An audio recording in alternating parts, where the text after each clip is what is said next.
Gente, em relação à questão da igreja, é importante lembrar o seguinte, né, que há algumas situações em que a gente precisa refletir o seguinte: embora a igreja católica ela seja uma ala do cristianismo, a gente precisa lembrar que assim sempre teve através dos séculos na igreja pessoas, né, que rejeitaram a autoridade papal e o padrão da igreja, né? E essas pessoas, né, foram os cátaros, os albigenses e os valdenses. Aí lá na frente a gente pode depois até pesquisar um pouquinho sobre eles, né? E a gente observa a partir daí, né, que há aqueles que entendem que os cátaros, albigenses e valdenses, que esses eram a igreja verdadeira e que os que estavam no papado não eram. Eu só tenho uma certa dificuldade porque existem aquelas pessoas que são um pouco mais ingênuas, né? E elas têm assim uma certa credulidade em algumas situações. E aí, se a gente for pegar o caminho, né, de que no decorrer de todos esses séculos essa gente toda estava sem salvação, eu entendo que é melhor deixar isso para Deus. Mas assim, respeito quem pensa diferente, entende? Porque até que ponto a gente pode afirmar quem foi para o inferno e quem não foi, entende? Só que assim, eu entendo que a segurança para ir para o céu é aquela questão de confiar em Jesus, somente em Jesus, salvação pela graça mediante a fé, nada mais. Eu entendo que assim, isso para mim é seguro. Bíblia, palavra de Deus, autoridade, ponto. Qualquer outra coisa você vai escorregar. Extra Bíblia. Tá dando para entender? E aí do extra bíblico tem o antibíblico ou não, né? Porque enquanto tá só no extra bíblico, tá entendendo? Enquanto tá no extra bíblico tá de boa. O problema é quando o extra bíblico ainda é antibíblico, né? Porque tem o antibíblico que como é que eu posso dizer? Tá na Bíblia, né? Aquilo que a Bíblia se opõe. E tem um antibíblico que não tá na Bíblia diretamente, mas assim, vai contra algo que a Bíblia já passou, né? Então, tem aquilo que assim, a Bíblia não fala nem contra nem a favor. Me enrolei, né? Mas tudo bem. E aí, em relação a essa questão assim eu quis fazer bonito na hora que ele falou do extra-bíblico, que eu falei do antibíblico, né? Então, mas o miolo da situação tem o bíblico, o extra-bíblico e o antibíblico, né? Se a Bíblia é radicalmente contra, aí a gente precisa verificar o seguinte: ela encontra num aspecto local, num aspecto temporal, num aspecto geral, num aspecto de cultura, num aspecto de princípio, né? A gente precisa pensar nisso tudo, né? Porque assim, a Bíblia fala para a mulher não cortar o cabelo, mas ela fala para todas as mulheres de todas as igrejas, ou é só em Corinto? Entende? Aí a gente vai pegar, é uma questão local, é uma questão temporal, né? Então a gente tem que fazer todas essas avaliações para trazer o negócio. Agora, por exemplo, a Bíblia fala que a gente tem que amar o próximo, e quem odeia o seu irmão é assassino. Então acontece, odiar o próximo é antibíblico. Aquilo que nós falamos a respeito da roupa, uma igreja litorânea aí e uma igreja aqui aí é cultural. O pessoal sai da praia sem camisa e cai para dentro lá, é verdade. É diferente. É verdade? E daqui da gente. Olha, eu não estou acostumado a ver gente de sunga de praia sem camisa em culto de região litorânea. Eu já vi de camiseta em sunga.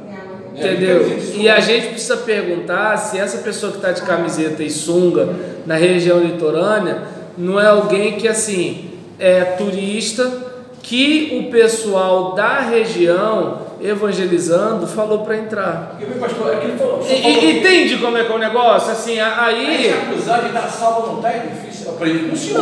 Não, eu entendo que é o seguinte, eu entendo que assim, a questão de salvação é um negócio que é melhor eu verificar a minha, entendeu?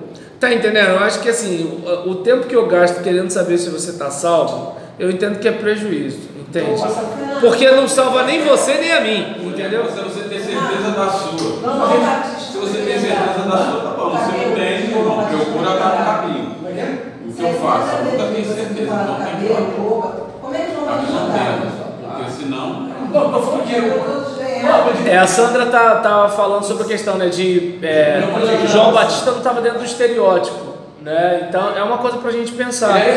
Hoje a gente tem essa cabeça, mas há 30 anos atrás era mais difícil. Dá até para entender. Dá para entender. Eu não critico a geração passada, né? Uma outra situação que é importante a gente pensar, né, a respeito, né, do culto, né, em relação a gente pensar na questão da missa, por exemplo, o aparato ritual, até que ponto, né, a gente tem esse ritualismo prescrito, né, pelo Novo Testamento. É uma questão da gente pensar, né, a respeito, né, como é que eu posso dizer, o culto judaico ele é cheio, né, de paramentos, de algumas coisas, por causa do símbolo que aquelas coisas tinham no Antigo Testamento e inclusive como sombra das coisas que viriam, né? Daí a questão do Novo Testamento, né? A gente precisa parar para pensar em relação ao seguinte: até que ponto a missa católica ela está, como é que eu posso dizer, linkada, né? Até que ponto a gente pode dizer que a missa católica ela é semelhante ao culto cristão prescrito no Novo Testamento, né? Uma coisa para a gente perguntar para a gente mesmo, inclusive, né? E assim, o que é o culto cristão? O culto cristão ele é cheio, né, de situações, ou ele é uma coisa simples? De acordo com 1 Coríntios 14, versículo 26, Paulo diz o quê? Que fareis, pois, irmãos? Quando vos ajuntais, cada um de vós tem salmo, tem doutrina, tem revelação, tem língua, tem interpretação. Faça-se tudo para edificação. Pronto. Assim, digamos, pode ser com violão? Sim. Pode ser sem violão? Também. Pode ser com data show? Sim. Pode ser sem data show? Também. Precisa sempre ser de tal forma? Isso não vai nada, pastor. Entendeu? Como é que devia ser o catolicismo em 1500? A posição, a visão deles. Olha hoje a diferença. Hoje já se fala até em casamento dos padres aí, essa discussão aí. Isso acho que já fala há bastante tempo, né? Por exemplo, a igreja cristã ortodoxa não tem celibato, né? Tanto que o próprio avô do candidato à presidência, Fernando Haddad, por que era avô? Porque como padre ortodoxo ele podia se casar, entendeu? Então é uma questão para a gente pensar. Uma outra questão, né, é que a gente precisa verificar, né? Primeiro, a gente não deve atacar, né, a religião alheia.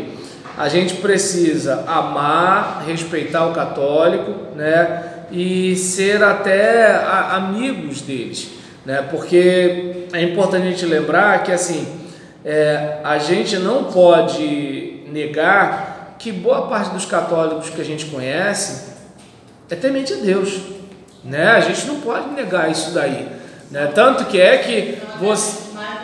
vocês devem conhecer católicos, né, que assim levam muito mais a sério a religião cristã do que alguns que a gente conhece. Eu não vou muito longe.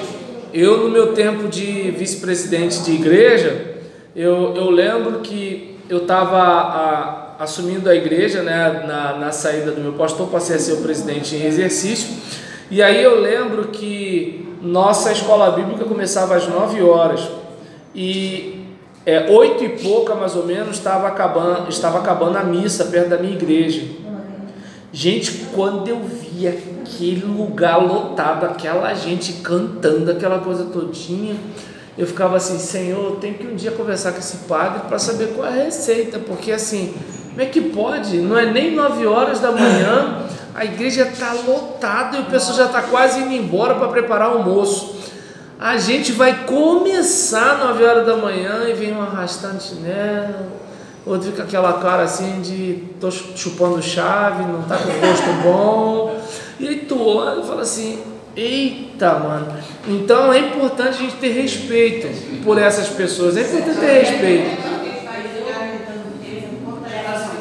Tá dando para entender? É importante ter respeito, né? Assim, é dever respeitar as pessoas, e só que assim, compartilhar o evangelho da graça não é desrespeitar a religião de ninguém, né? Não é desrespeitar os símbolos sagrados dos outros. É um bate-papo. É aquele caso, por exemplo, eu entendo que o evangelho da graça, tem gente na minha religião, cristã, protestante, batista, tem gente que precisa bater um papo comigo sobre o evangelho da graça, porque tem gente que acredita na sua própria capacidade de se salvar. Não. Tem, claro que tem, claro que tem. Que tem gente que o fulano vai para o inferno porque cometeu esse pecado, e você? Não vou não porque eu não cometi. Tá. Aí nesse caso, né, é importante isso. Pecado por dia. Né, é importante a gente observar, né, que assim há uma mobilização, né, de católicos para igrejas evangélicas, né, e isso de certa forma fez com que algumas coisas fossem revistas, né? Então a gente hoje não tem tanta mobilidade,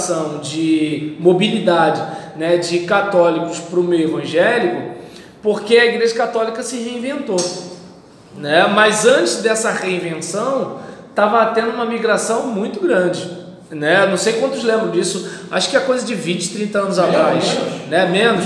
Então, hoje já está um pouco devagar esse negócio, tanto que agora até os evangélicos, né, vão para a Canção Nova para ouvir o padre Fábio de Mello, né, que por sinal fala muito bem, né? Entendeu? Então, olha, eu jogando verde colhendo maduro. Então, em relação a isso, não, a Lucina ainda fez bem, pior uma irmã lá na igreja, né, que pô, mas ele é muito bonito, pastor. Eu falei, tira o olho do padre, gente. O homem é celibatário. Aí nesse negócio, então o que acontece? Mas vamos, esquece isso daí, ó. Não tem nada de apologética, não tem nada de. Né? Vamos. Né? Então o que acontece? É importante a gente lembrar dessa situação, que é assim, ao mesmo tempo, né, que o catolicismo cresce, o trabalho neopentecostal também tem crescido bastante, e a gente precisa pensar, né, que assim, a preocupação principal da gente é com o crescimento numérico ou o crescimento espiritual. Então é importante fazer essa avaliação não apenas em relação ao cristianismo católico romano, mas inclusive ao cristianismo protestante, evangélico, independentemente se é pentecostal, não é pentecostal, de missão, seja lá o que for. Então a gente possa estar fazendo essa análise aí, né, sobre a igreja no decorrer dos séculos, né, desde a igreja primitiva até a Idade Média, a Idade Moderna e o tempo de hoje, né? Cristianismo é cristianismo, só que, né, assim, tem essas ramificações, tem essas diferenças. Eu não vou entrar no caminho de dizer quem está salvo e quem não está, mas eu vou tentar compartilhar o evangelho da graça com todo mundo.